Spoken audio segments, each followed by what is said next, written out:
E estreamos os Sofás com a dupla criativa por trás de uma obra que tem de tão bonita quanto de importante. Chama-se Aventureira Mariel e o Dia da Fotografia.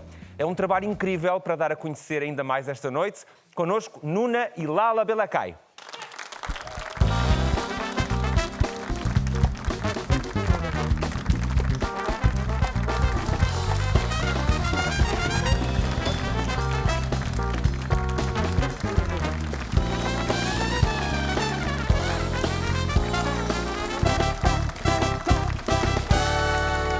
Antes de mais, sejam bem-vindos ao Conversas ao Sul. É um enorme gosto receber-vos aqui. A Aventureira Mariel e o Dia da Fotografia, com belíssimas ilustrações e uma história que não o vai deixar indiferente aí em casa. Nuna, disseste sempre ter muitos sonhos planeados pela cabeça. Este é também um desses sonhos que já navegava no imaginário há muito tempo. Sim, com certeza. Boa noite, em primeiro lugar. Boa noite. A Aventureira Mariel já vivia em mim há algum tempo, nestes mundos que eu crio e que planeio sempre um dia tornar realidade. E foi realizado um sonho poder finalmente escrever o meu primeiro livro infantil. E porquê este tema? Era algo que fazia parte da vida que vinhas a desenvolver e estava presente no dia-a-dia? Sim, olha... Acho que é muitas coisas porque é que eu escolhi primeiro o texturismo, a discriminação contra o cabelo e em específico contra o cabelo afro. Acho que em primeiro lugar as minhas experiências na infância, em segundo lugar a falta de encontrar livros para crianças, não é? Acontecia-me e não encontrava o que eu pudesse ler em qualquer faixa etária. Representativos? Sim, representativo sobre isto. Portanto, foi muito eu poder ler aquilo que eu sempre quis ler. E, em terceiro, eu acho que é um sítio que precisa tanto de empoderamento, e nós não falamos disso em Portugal, o cabelo, o que muitas vezes nós pensamos é uma coisa tão simples, não é preciso, mas é muito necessário empoderarmos o nosso cabelo. E por isso, para mim, fez todo o sentido ser a primeira peça. E mais do que o cabelo, é um sinal de identidade, de afirmação, e que deve ser respeitado nesse sentido. E eu, olhando um bocadinho para este livro, recordo-me também do meu imaginário infantil, em que, quando íamos a lojas de brinquedos, não existiam bonecas de cor negra, por exemplo. Claro. Eram todas brancas e loiras, não é? O estereótipo do que seria bonito era aquilo que tentávamos educar. É um bocadinho também tentar furar essa ausência no mercado de que haja uma literatura infantil representativa, com histórias que todos nós nos cruzamos no nosso dia-a-dia. Completamente. É isto que tu estás a dizer. Eu ia comprar, fosse uma boneca, fosse a ver os desenhos animados, fosse com seja o que fosse, nunca me via. Ou nas capas dos livros, numa livraria, eu nunca lá estava. E eu andava pelas ruas e eu via outras crianças como eu. Eu fazia parte deste Portugal, então porquê que eu não podia fazer parte dos meus brinquedos, das histórias que eu tanto amava, dos desenhos animados que eu via? E foi muito à volta disto que eu fui. Se não há, então alguém vai ter que criar. Se calhar sou eu. E o sucesso é garantido, está esgotado. Está muito complicado encontrar este livro, um pouco nas livrarias de todo o país, está esgotado. Era sinal de que as pessoas procuravam histórias mais representativas da sua sociedade. Sim, completamente. Isto está a ser surreal. E olha uma coisa que eu falei disto há bocado, mas só hoje é que me bateu a ficha. Faz hoje um mês que saiu este livro. Portanto, parabéns, é uma grande por esse mês de vida. Muito obrigada. Parabéns, parabéns. E neste um mês eu não estava, eu acho que também não estavas à espera disto. Não estava nada à espera. Que noutro programa, por exemplo, não havia o livro lá e fomos tentar encontrar o livro e não conseguiram.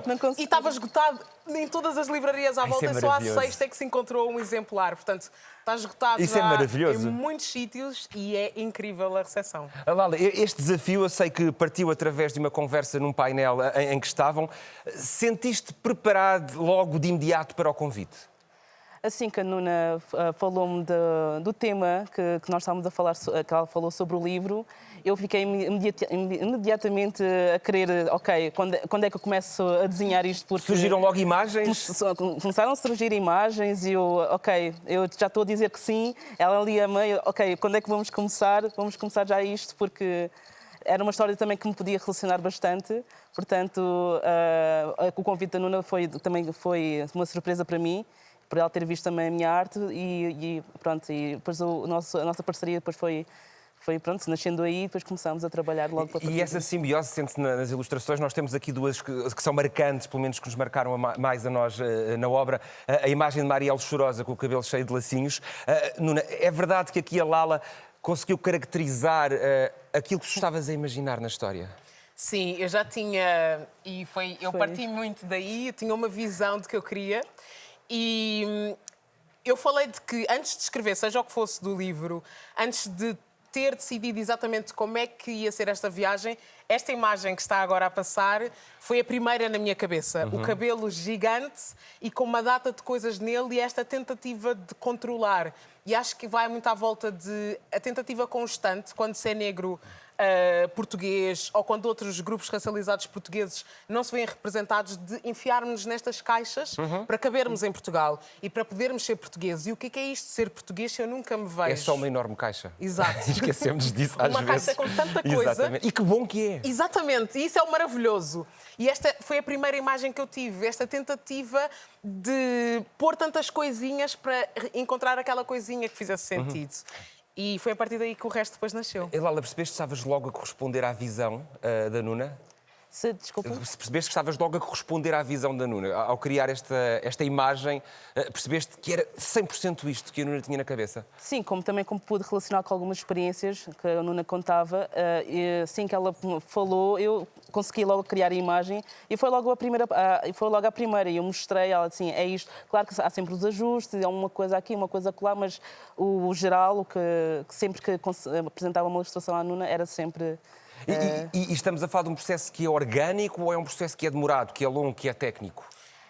É orgânico também, mas também é longo, porque também por serem várias ilustrações e de representar vários momentos no texto da Nuna. É claro que depois nós tínhamos de estar sempre a apurar, tanto no texto como na ilustração, e como é que melhor podia representar visualmente as palavras da Nuna e tornar tudo realidade. O processo oposto já te aconteceu? Desenhares primeiro uma personagem e alguém pegar nessa personagem para a transformar depois num texto? Sim, por acaso é mais esse método que eu costumo fazer mais nos meus projetos pessoais e em alguns outros projetos que eu também trabalho, que é eu desenhar primeiro e depois a pessoa agarrar na imagem e fazer uma história à volta dela. Isso também já aconteceu. Nuna, poderá ser uma ideia para uma segunda história em torno da Marielle? Sei que há muita procura, muita gente quer mais histórias. Aliás, sugiro que faças uma coletânea, porque o meu universo infantil tem muitas coletâneas de livros, não é? Sim, que gostávamos de acompanhar. E certamente há mais meninos e meninas em Portugal a quererem mais aventuras da Marielle. Poderá ser esse um processo? Ou já está encaminhado o segundo livro? Bem, posso dizer que já está encaminhado. O segundo livro já está escrito, portanto, vamos começar a utilizar também. Vamos começar já. E a Lala vai fazer as ilustrações? Sim, boa, e boa. posso já dizer que realmente vai ser uma saga de livros e em cada livro vai ser um tipo de discriminação diferente. Portanto, é mesmo uma aventura de descobrir a respeitar todos. É este que eu queria que a Marielle fosse as suas aventuras mesmo da compreensão de amar a diversidade, mas também perceber onde é que na nossa sociedade essa diversidade não é aceita e as conversas difíceis que têm que ser tidas para mudar. Vamos lá. Sei que a Marielle vai viajar até ao Porto, dia 23, este sábado, Dia Mundial do Livro, para ser apresentada. Será um evento aonde, a que horas, para quem nos estiver a ver e possa estar a assistir? Contem um bocadinho onde é que vai ser. Vai ser na livraria Flander, né? Se não tiver a dizer. Mas às 3 horas da tarde, agora a rua, não sei muito bem. Sim, mas é a livraria Flander, isso certeza muito perto da Casa da Música. Exatamente, é bem perto da Casa da sim, Música, sim. exato. Pronto. E é incrível podermos celebrar um mês do lançamento do livro. Também, outra coisa incrível que foi, às vezes temos a ideia de só capital e tem havido uma chamada tão grande à volta do país e as pessoas pediram um lançamento no Porto e lá vamos nós E estas histórias no Porto. fazem falta no país inteiro. No país inteiro. O país todo precisa destas histórias e não é só o país. Muitos sítios do mundo precisam destas histórias.